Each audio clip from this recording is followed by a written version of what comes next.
सभी दोस्तों का हार्दिक अभिनंदन व स्वागत। तो स्टूडेंट्स, जैसे आज हम बात करेंगे types of farming. You know that agriculture is an age old economic activity in our country.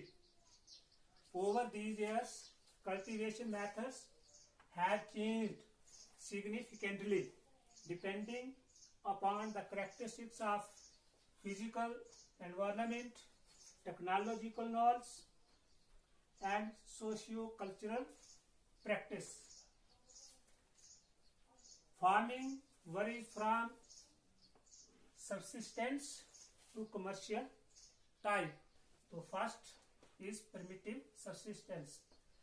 जैसे प्रिमिटिव का अगर हम मीनिंग लें कनेक्टेड विद ओल्ड एज, यानी कि इसको हम पुराने दौर की खेती कह सकते हैं ना। तो it is also called as shifting और स्लैश एंड बर्न एग्रीकल्चर। ये जो प्रिमिटिव सब्सिस्टेंस है इसको शिफ्टिंग या स्लैश एंड बर्न एग्रीकल्चर भी कहते हैं। इसकी मेन कैरेक्टरिस्टिक्स हैं: The farmers clear a patch of land, usually forest land, by burn and ashes add to soil fertility. शायद आप समझ गए। इसमें किसान क्या करते हैं कि जमीन के थोड़े से हिस्से को साफ करते हैं, जलाते हैं, कूड़ा करकट राख है ना उससे तैयार होती है। वो राख जो है वो जमीन की जरखेजी को बढ़ाती है ना। तो इस तरह से किसान produce cereals and other food crops to sustain their family. अपने परिवार के गुजारे लायक ये अनाज पैदा करते हैं इस तरीके से। और जब सॉइल फर्टिलिटी डिक्रीज हो जाती है तो फार्मर्स शिफ्ट, किसान वहां से शिफ्ट कर जाते हैं and clear A fresh patch of land, और कहीं दूसरी जगह नए सिरे से उसी तरह से जमीन की सफाई की जाती है, उसको जलाकर है ना, जंगलात एरिया जो है उसकी कटाई करके पेड़ों की, तो उनको जला के उस तरह से दोबारा से जमीन को कल्टीवेशन के लिए तैयार किया जाता है। तो इस तरीके की खेती को प्रिमिटिव सस्टेंस फार्मिंग कहते हैं, है ना। तो number 2, farming means primitive farming depends upon monsoon, natural fertility of soil and suitable environment conditions to the grown crops, है ना।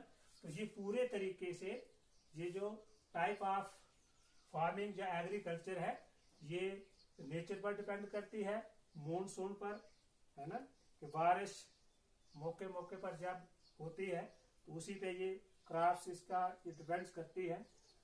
मिट्टी की कुदरती जरखेजी पर ये डिपेंड करता है, और दूसरे जो सूटेबल कंडीशंस हैं फॉर द ग्रोइंग क्रॉप्स, है ना, किस समय या किस इलाके में, किस रीजन में किस किस्म की क्रॉप्स उगती हैं, तो ये सारा नेचर पे डिपेंड करता है। Farming practised with the help of simple old tools, primitive, है ना। तो जो पुराने हथियार थे, पुराना तरीकाकार है, उसी तरीके से ये खेती की जाती है। जैसे ये कुदाल वगैरह का इस्तेमाल होता है इसमें, डिगिंग स्टिक्स, है ना, लकड़ी के एक सिरे को नुकीला करके उसी से खुदाई करके बीज बो जाते हैं, फसल उगाई जाती है। तो ये बहुत सिंपल और सादे हथियार का यहाँ इस्तेमाल होता है, और काम करने वाले जो फैमिली मेंबर्स हैं वो इसमें एंगेज होते हैं इस किस्म की खेती में। नंबर 4 है द प्रोडक्शन इज लो। जैसे आप जान गए कि ये नेचर पे डिपेंड करता है। इसमें किसान जो है, farmers do not use fertilisers, है ना, खाद, जैसे आजकल जो केमिकल फर्टिलाइजर्स हैं, है ना, इनका इस्तेमाल किसान लोग नहीं करते हैं। इरिगेशन की कोई व्यवस्था इसमें नहीं होती है ना। तो जाहिर है कि जो प्रोडक्शन है, प्रोडक्टिविटी ऑफ क्रॉप्स है, वो वेरी लो होती है in this type of farming. तो farming is practised in north eastern states of India.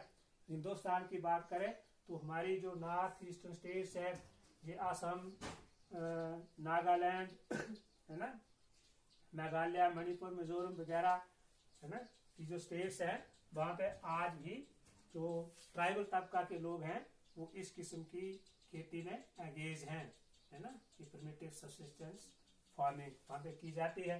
और इस किस्म की खेती करके कौन कौन सी क्रॉप्स है, ये चंद क्रॉप्स हैं, जैसे कॉर्न है, मेज है, कसावा है ना, कसावा एक किस्म का ये भी क्रॉप है ना, प्लांट्स है। तो इसकी रूट्स हैं उनको सुखा करके और फिर उसको पीस करके आटा बनाया जाता है, किसावा, है ना।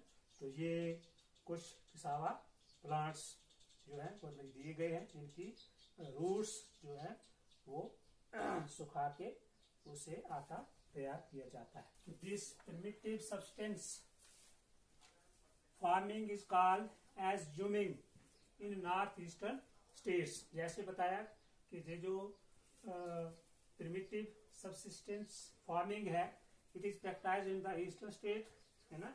तो वहां पर लोकली इसको कहते हैं जूमिंग। अगर हिमालयन क्षेत्र की बात करें तो इन हिमालय, है ना, हिमालयन रीजन में this type of farming is called as खिल, इसको खिल क्या के पुकारते हैं।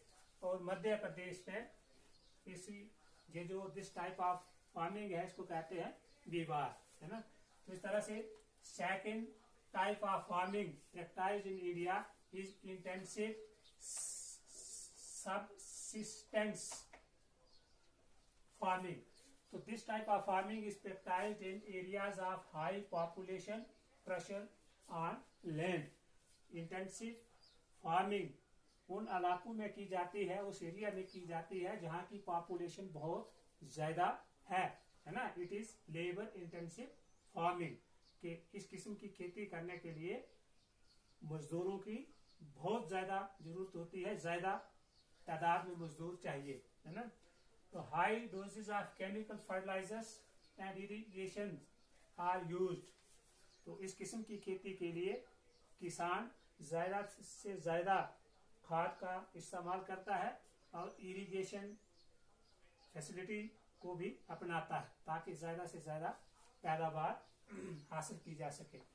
उसके बाद the main goal is to obtain high crop production, है ना। तो इस इंटेंसिव सब्सिस्टेंस फार्मिंग का जो उद्देश्य है वो है हाई क्रॉप प्रोडक्शन के ज्यादा से ज्यादा फसलें पैदा करना, टू सब्सिस्टेंस द पॉपुलेशन कि वहां उस इलाके की जो आबादी है ना, उस आबादी के गुजारे लायक अनाज पैदा किया जा सके, है ना, from small piece of land.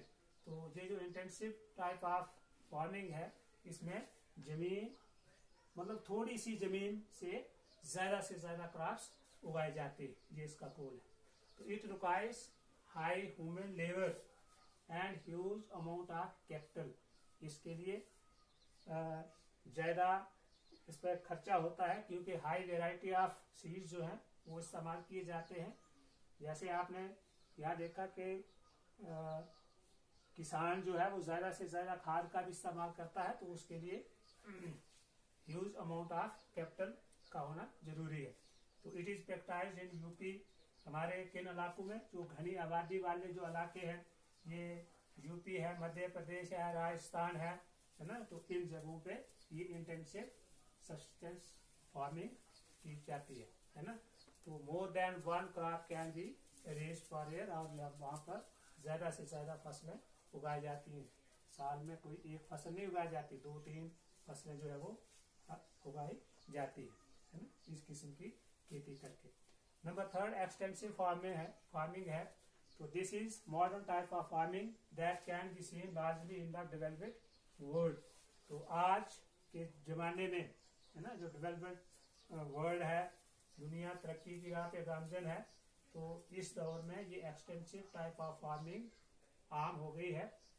तो हमारे इंडिया में भी सम पार्ट्स ऑफ इंडिया जैसे ये पंजाब, हरियाणा, है ना, महाराष्ट्र वगैरह में, यहाँ देखते हैं पंजाब में, है ना, गंदम, ज्यादा से ज्यादा वीट, राइस, है ना, दालें वगैरह उगाई जाती हैं, है ना।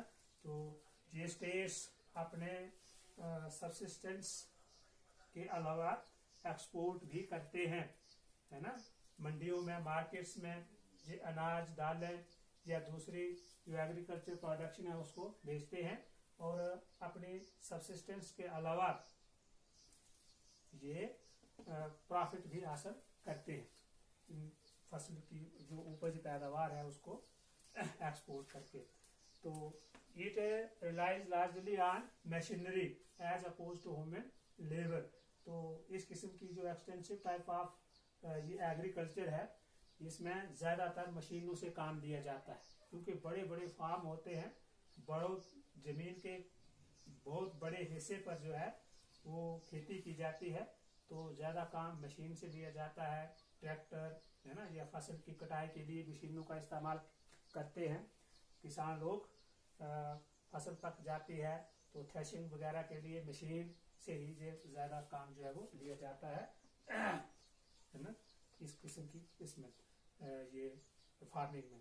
तो farmers use high doses of fertiliser, है ना, इसमें ज़्यादा फर्टिलाइजर, पेस्टिसाइड्स, इंसेक्टिसाइड्स, है ना, कीड़े मार दवाइयाँ वगैरह जो है वो ज़्यादा से ज़्यादा केमिकल ये फर्टिलाइजर्स और ये पेस्टिसाइड्स, इंसेक्टिसाइड वगैरह का इस्तेमाल करते हैं किसान लोग। तो the main goal of this farming is to produce more and more to export and get a profit, है ना। तो इस किस्म की ये एक्सटेंसिव फार्मिंग जो है ये आज के दौर में कॉमन है, क्योंकि आबादी बढ़ रही है। तो जहाँ आबादी बढ़ रही है, पॉपुलेशन ज़्यादा है, तो उसके लिए ज़्यादा अनाज की ज़रूरत है। तो इस ज़रूरत को मद्देनज़र रखते हुए ज़्यादा से ज़्यादा ज़मीन के हिस्से को ज़ेर काश्त लाया जा रहा है और ज़्यादा से ज़्यादा मशीनरी, है ना, ये फर्टिलाइजर्स, इंसेक्टिसाइड, पेस्टिसाइड वगैरह का इस्तेमाल करके जैसे तैसे करके क्रॉप प्रोडक्शन को बढ़ाया जा रहा है। Next is commercial farming. So the goal of this type of farming is a high yield, so that produce can be exported to other countries or areas for profit, नफा कमाने के लिए। तो wheat, cotton, sugar cane, corn are some commercial crops, ये सारी नकदी फसलें हैं। They are grown in states of, ये ज़्यादातर खेती इस किस्म की होती है गुजरात, पंजाब, हरियाणा, महाराष्ट्र के जो स्टेट्स जो हैं वो ये कल्टीवेशन करके, है ना, सीरियल्स हैं, पल्सेस हैं, है ना, स्पाइसेस हैं, है ना। तो ये इन्हें अपने पॉपुलेशन को पूरा करने के अलावा, है ना, जो एक्स्ट्रा इनके पास है उसको एक्सपोर्ट करते हैं इन द मार्केट, है ना, फॉर प्रॉफिट। तो fifth is plantation agriculture. This is also type of commercial farming. ये कमर्शियल फार्मिंग की किस्म है प्लांटेशन। तो this farming is a single crop, है ना। In this farming a single crop is grown on a large area. तो जमीन के बहुत बड़े हिस्से पर सिर्फ एक ही फसल उगाई जाती है ना। It has an interface of agriculture and industry. और यही एक टाइप ऑफ फार्मिंग है, यानी प्लांटेशन एग्रीकल्चर, है ना। एक ये टाइप ऑफ फार्मिंग है जो एग्रीकल्चर को जोड़ती है इंडस्ट्री के साथ, यानी जो एग्रो बेस्ड इंडस्ट्रीज हैं, यानी industries based on agriculture raw material, यानी इन इंडस्ट्री का जो रॉ मटेरियल है वो ज्यादा कहाँ से आता है, from plantation type of agriculture से ही आता है इंडस्ट्री। इसमें कमर्शियल क्रॉप्स ये भी हैं, rubber, T, coconut, coffee, spices, Coca, fruits, है ना। जितने भी फ्रूट्स हैं ये सभी प्रोड्यूस होते हैं बाय प्रैक्टिसिंग द प्लांटेशन, ये टाइप ऑफ एग्रीकल्चर। तो दिस टाइप ऑफ फार्मिंग या एग्रीकल्चर प्रैक्टिस्ड इन केरला, है ना। जैसे आसाम में चाय आप जानते हैं तैयार होती है, कर्नाटका में काफ़ी है, इसी तरह से महाराष्ट्र, मध्य प्रदेश, नागपुर वगैरह के संतरे, है ना, ये बहुत मशहूर है। तो this was all about the types of farming. Thanks, धन्यवाद।